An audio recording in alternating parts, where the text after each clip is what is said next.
Saudara pasca menggelar Rapimnas yang dihadiri langsung oleh Presiden Joko Widodo, Solidaritas Ulama Muda Jokowi atau Samawi menyatakan dukungannya kepada Prabowo sebagai Capres 2024.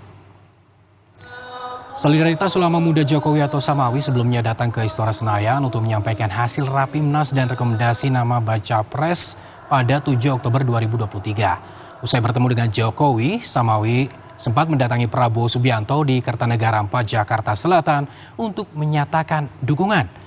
Samawi pun mengusulkan nama Gibran Rakabuming Raka untuk mendampingi Prabowo sebagai capres.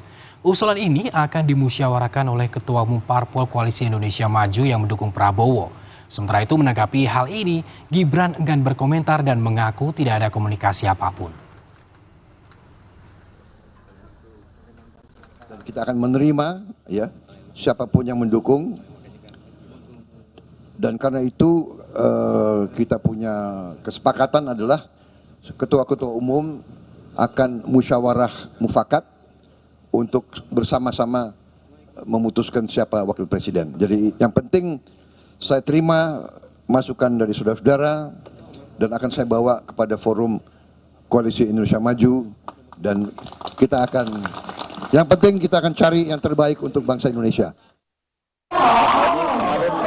Teman Cawapres kan Mas Gibran ini gimana Mas? Ya tanya sama Apa ada komunikasi